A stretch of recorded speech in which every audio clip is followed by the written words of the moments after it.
pues le da a uno cierta, cierta esperanza de que eso no va a permitirse que se vuelva.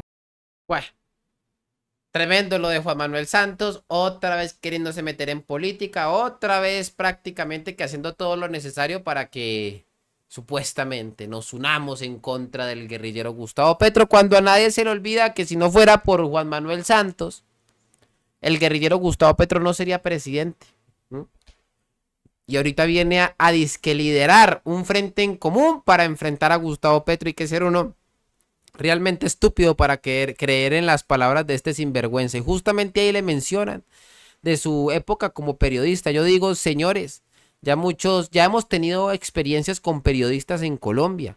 Juan Manuel Santos es un ejemplo de esto. Necesitamos es a alguien que vaya mucho más allá. Necesitamos es a una persona irreverente que diga las cosas de forma directa y concisa, que no le tiemble la mano, que no le tiemble la voz para denunciar aquellas cosas que realmente demuestran que hay muchos en este país que intentan hacer las cosas a su manera.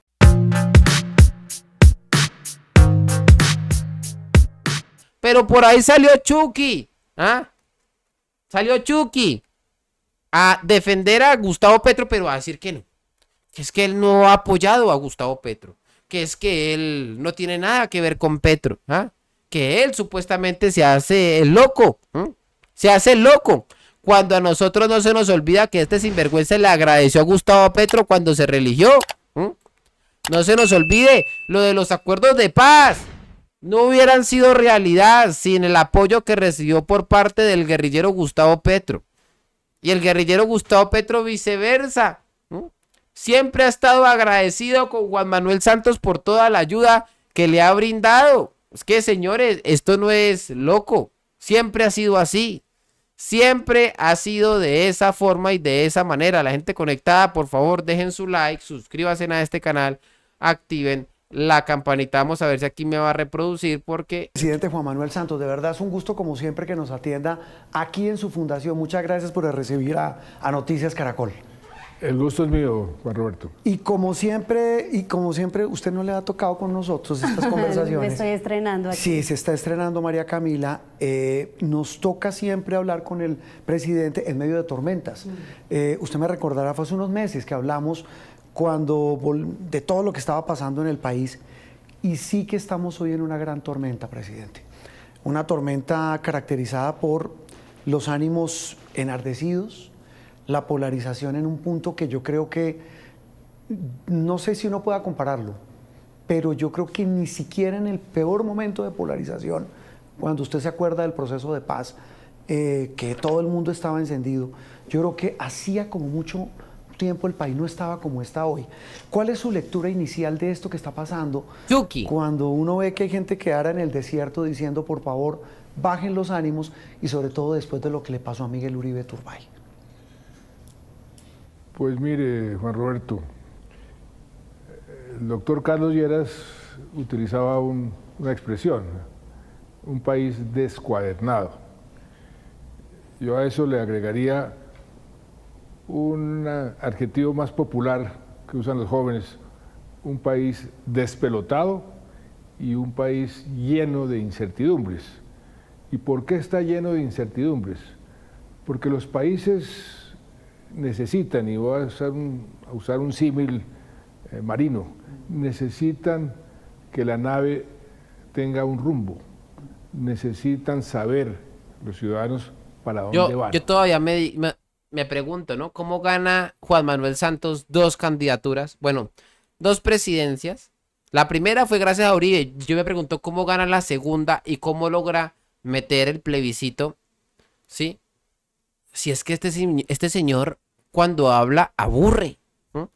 Este señor cuando habla hace dormir, miren. Y nosotros, infortunadamente... O sea, es una vaina que uno se pregunta cómo diablos. Bueno, a punta de mermelada, porque realmente el plebiscito lo pierde y lo mete a pura punta de mermelada, porque vuelvo e insisto, este señor es un mal orador, no sabe comunicar, es una persona aburrida, ¿no? Tenemos una nave a la deriva, un capitán que no ha dicho para dónde va y que ha generado muchísima incertidumbre, y la incertidumbre genera miedo. la incertidumbre genera una cantidad de sentimientos negativos y por eso estamos viviendo lo que estamos viviendo, alimentado, entre otras cosas, por lo que usted menciona de la polarización. Y es que, presidente, lograba en medio de esa tormenta y de esa nave, ese barco que va sin rumbo, el miedo la gente lo siente, y hay actores como la Iglesia Católica que ya han hecho, después de lo que acaba de pasar con Miguel Uribe, el llamado a la calma, pero, presidente, lejos de aceptarlo o de admitir que necesitamos esa calma, uno ve todo lo contrario. ¿Qué se hace ahí? Pero hay que perseverar. Las cosas no se dan de la noche a la mañana. Los objetivos se alcanzan si uno persevera, si uno insiste en llegar a ellos, y tenemos que insistir en llegar al objetivo de unir al país. El país necesita unirse porque los países que no se unen, los países polarizados, se vuelven totalmente ineficaces para resolver los problemas de la gente. Por ejemplo, yo quisiera aprovechar la oportunidad para volver a invitar al expresidente Uribe a que nos unamos para defender algo muy importante, que son las instituciones, la base de la democracia. Defendiendo las instituciones vamos a poder unirnos, porque podemos tener pensamientos diferentes, pero alrededor de las instituciones nos podemos unir. Yo espero que no me responda con 4 piedras en la mano como sucedió la vez pasada, porque realmente el país necesita que los expresidentes y que los estamentos como la Iglesia insistan en unirse para defender unos propósitos comunes. Y mire que eso es interesante, presidente, porque la gente hoy busca un liderazgo, como que busca decir, ¿quién nos ayuda a entender lo que está pasando y a buscar un punto en común para buscar salidas? Eso lo deberían hacer los otros expresidentes también, ¿cierto, presidente? Por supuesto, todos. Yo creo que ninguno se va a negar. Nos juntamos, tenemos esa obligación. Los expresidentes, en caso mío, pues yo no intervengo en política y yo estoy retirado, pero cuando existen situaciones complicadas es nuestra obligación de hacer un llamado, rodear las instituciones, rodear a los que están defendiendo las instituciones, nuestras Fuerzas Armadas, la justicia. Lo que sucedió a raíz de ese terrible atentado contra Miguel Uribe, que salieron las instituciones todas a manifestarse, eso fue un síntoma muy positivo. Y mire, sabe que, presidente, María Camila, que eso que usted dice es clave, porque no puede ser posible que, salvo, pues debe haber personas que no están de acuerdo, pero después del atentado a Miguel Uribe, usted tiene razón, hubo una causa común, sí, y la sigue habiendo, que se recupere Miguel Uribe, que le bajemos, que busquemos una salida.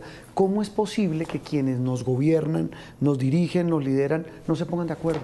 Es que esa es la gran tristeza. O sea, la gente se unió, pero el país político no.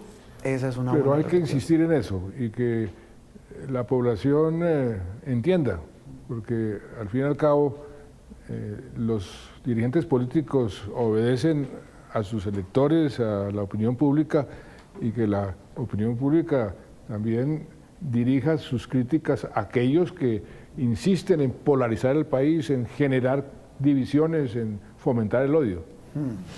Sí, de pronto tocando este tema del atentado contra Miguel Uribe, presidente, usted en el momento que vivimos similar así en la historia reciente, yo estaba muy chiquita, pero usted estaba ahí de este lado, usted era subdirector del Tiempo cuando en el siglo pasado mataron 3 candidatos a la presidencia, y me surge esta duda de si usted coincide con esas múltiples voces como el ex senador Humberto de la Calle, que dicen que él se devuelve en el tiempo y se siente en esos mismos momentos. Pues sí nos recuerda a quienes vivimos esos momentos. Yo, como usted bien dice, lo viví desde el periodismo. Sí nos recuerda esa tragedia tan terrible de tener candidatos presidenciales y tantos asesinatos, pero yo espero y ojalá no se vuelva a repetir, que esto sea un caso aislado y que eso no se convierta pues en algo común, porque sería terrible. Yo espero que así sea. Y la reacción del país, en ese sentido, pues le da a uno cierta esperanza de que eso no va a permitirse que se vuelva. Bueno, tremendo lo de Juan Manuel Santos, otra vez queriéndose meter en política, otra vez prácticamente que haciendo todo lo necesario para que supuestamente nos unamos en contra del guerrillero Gustavo Petro, cuando a nadie se le olvida que si no fuera por Juan Manuel Santos, el guerrillero Gustavo Petro no sería presidente. Y ahorita viene a disque liderar un frente en común para enfrentar a Gustavo Petro. Y que ser uno realmente estúpido para creer en las palabras de este sinvergüenza. Y justamente ahí le mencionan de su época como periodista. Yo digo, señores, ya hemos tenido experiencias con periodistas en Colombia. Juan Manuel Santos es un ejemplo de esto. Necesitamos es a alguien que vaya mucho más allá. Necesitamos es a una persona irreverente que diga las cosas de forma directa y concisa, que no le tiemble la mano, que no le tiemble la voz para denunciar aquellas cosas que realmente demuestran que hay muchos en este país que intentan hacer las cosas a su manera. Veamos por aquí más cosas sobre esta entrevista. Presidente Petro, desde todos lados, ¿cómo se hace para blindar ese aparato institucional tan valioso que usted está diciendo? ¿La ciudadanía qué parte tiene ahí? Y ya le dijeron a Petro, oiga, que el bloqueo es simplemente el ejercicio de la oposición. Eso no es ningún bloqueo. Simplemente la oposición tiene mayorías o mayorías en ciertos temas, sí, y no le aceptan lo que él quiere.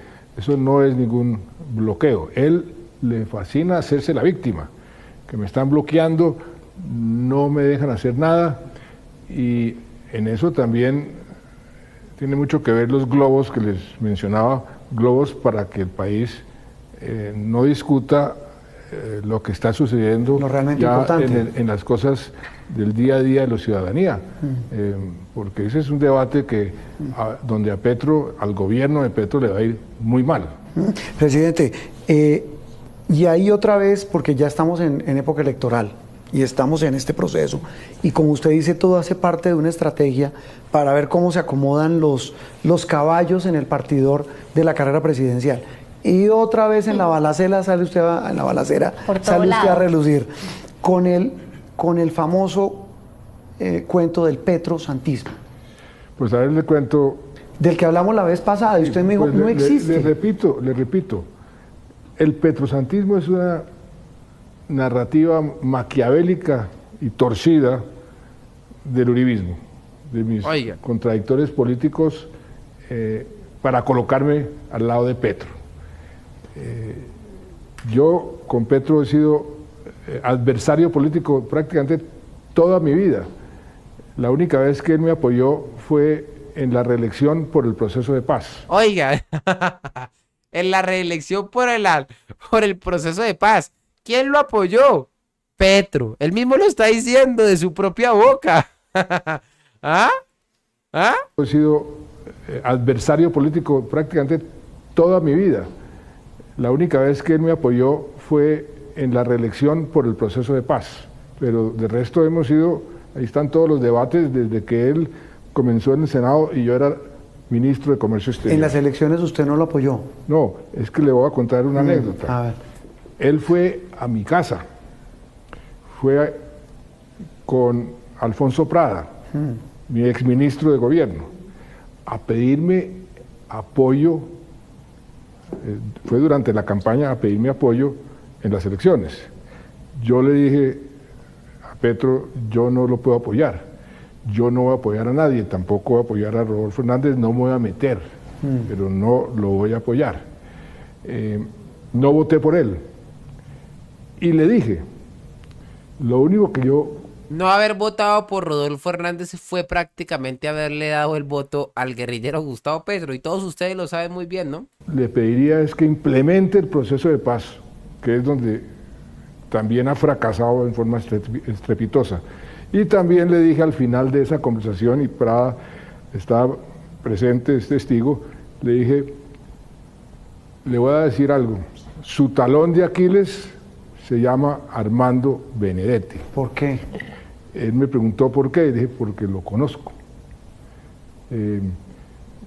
Y mire, ¿Y por qué? ¿Lo ha sido? Eso está bueno, ¿no? Eso está bueno. Y así, ¿sí? pues, ¿quién le alcahueteó la consulta popular? ¿Quién le alcahueteó el decretazo? ¿Quién le está alcahueteando ese esperpento de la constituyente? Es el ministro de la política, el ministro del interior, de gobierno. Eso es muy diciente. O sea, Y las jugadas maestras que ha tenido Gustavo Petro para meter, por ejemplo, la reforma laboral fue esa, la de la consulta popular. ¿Y quién se la inventó? Benedetti. Benedetti. Y Santos lo sabe, lo que pasa es que como Benedetti ahorita es, al pobre le achacan todo, entonces él para intentar lavarse las manos está diciendo que él le advirtió a Gustavo Petro lo de Armando Benedetti. ¿Ah? Imagínense, así será de miserable y de criminal el propio Juan Manuel Santos, que intenta en este caso también lavarse las manos. que la historia va a decir sobre el gobierno de Petro, todos estos ensayos de romper el orden constitucional, aunque, como les decía, lo anunciaron a sabiendas de que no iba a suceder, simplemente como distractor político, pues ahí tiene de alcahueta a Armando Benedetti. Bueno, vamos a ver qué más dijo por acá. Yo nunca he estado marcado con este gobierno. Eso es un invento de algunos. No apoya a Petro, no voté por él. Lo único que le pedí fue que implementara los acuerdos de paz. A ver, Que yo nunca he estado marcado con este gobierno. Eso es tiene muy poquito volumen, así que no lo voy a colocar. Bueno, a toda la gente conectada les pido dejen su like, suscríbanse a este canal, activen la campanita porque con esto YouTube le notifica a más personas que estamos aquí en vivo y en directo.